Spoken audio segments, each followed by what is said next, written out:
Mr. Speaker, I must thank you and also wish you a happy new year and great leadership in this new session, as you always do by guiding this parliament with your very great leadership skills.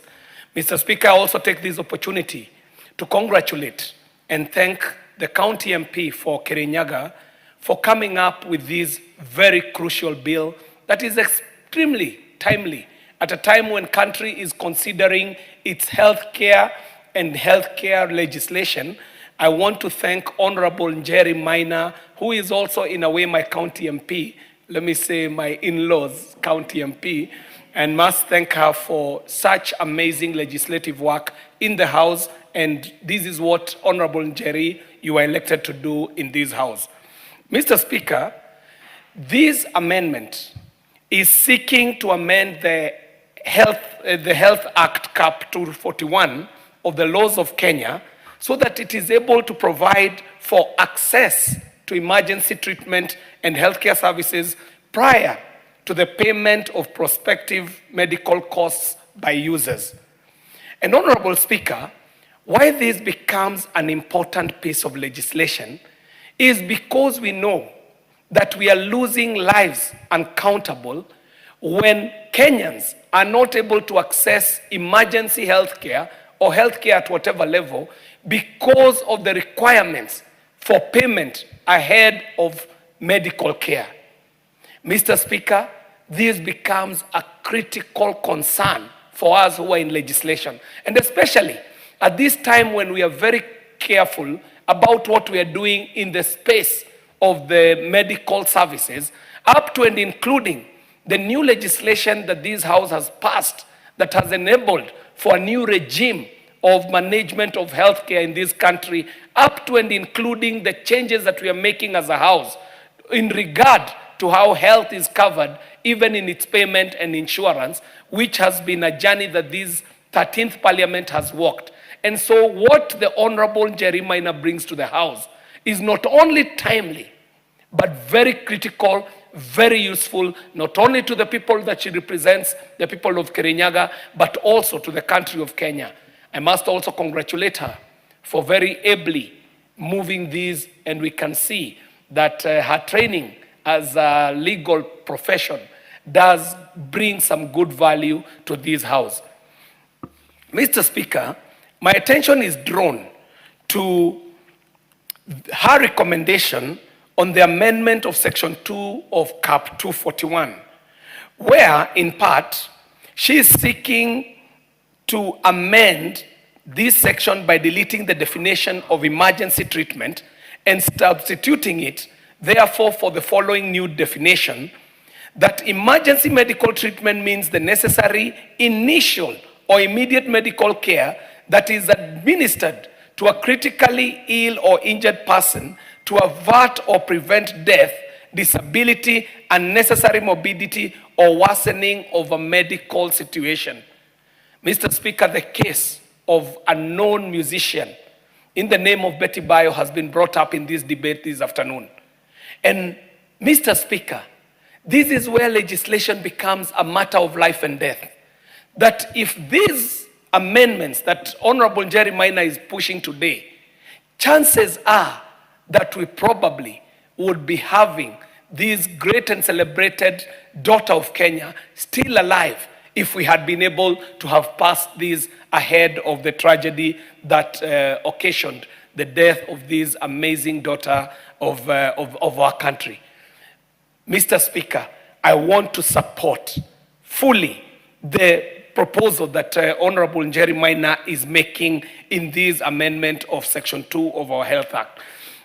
Mr. Speaker, there is also a perennial problem with our healthcare system in Kenya, where Kenyans are occasioned to a situation of double jeopardy, where a family has lost a loved one, and in addition to the loss of a loved one, they now have to again contend with bargaining and dealing with medical care providers so that they may be able to get the body of a lost loved one, for them to be able to inter the body or conduct the final rites.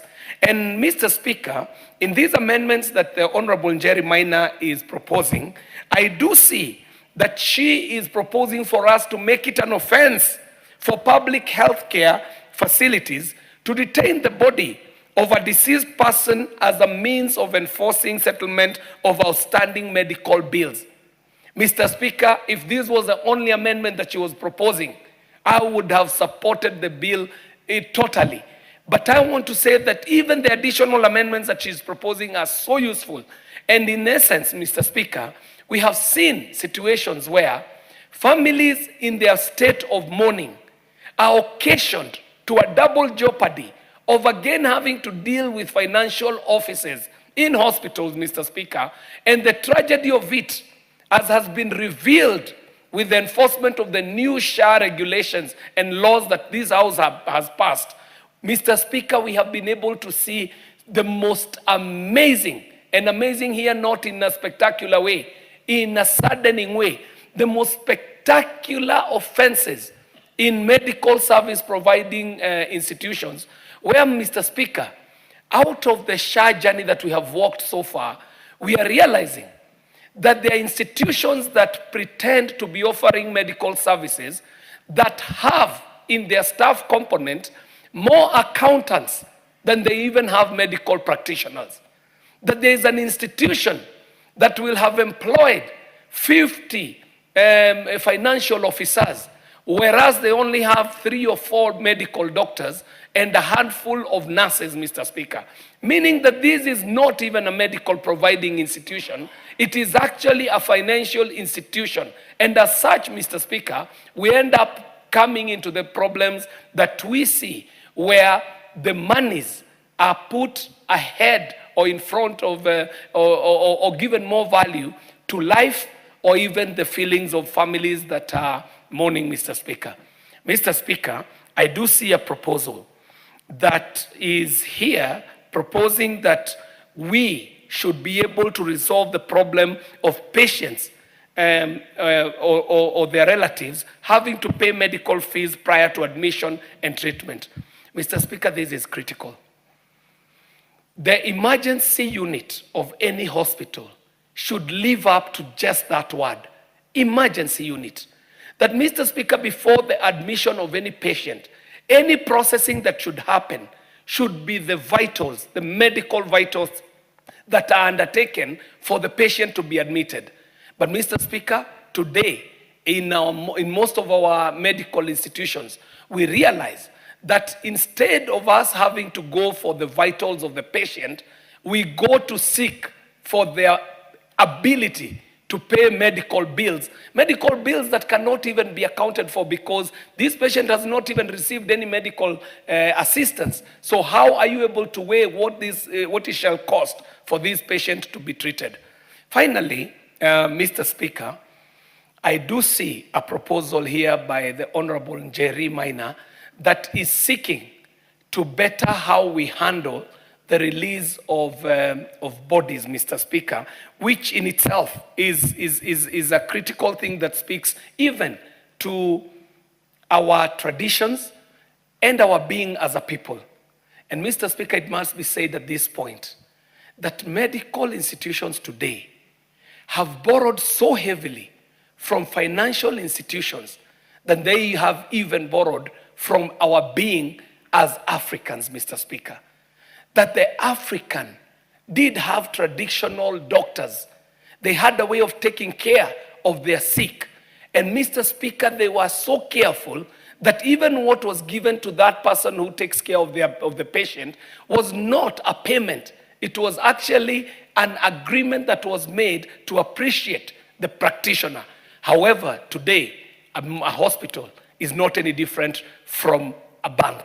But Mr. Speaker, I must say that we must seek in the proper place of the process of this bill to make sure that this covers not only the private institutions, but the public institutions, but also the private ones. Mr. Speaker, allow me 1 minute to also say that I must thank members of parliament, and up to and including the national government, NGCDF, at in the Goreti South constituency. Thank you, Mr. Speaker.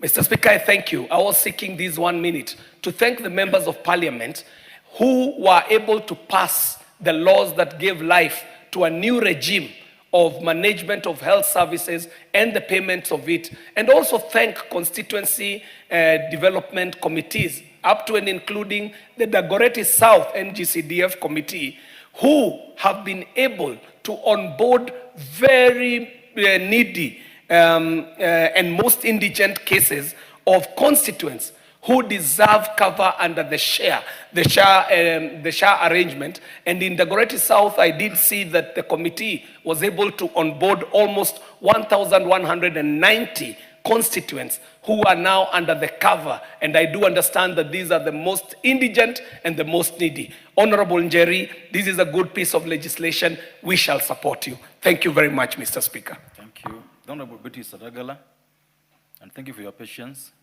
Followed by the Honorable Nebat Marioki. Thank you, Mr. Speaker, for giving me this opportunity to also talk on this Health Amendment Bill 2024 by Honorable Jane Njeri Maina, MP for Kirinyaga County. This is a very important bill for us to amend, keeping in mind that it's touching on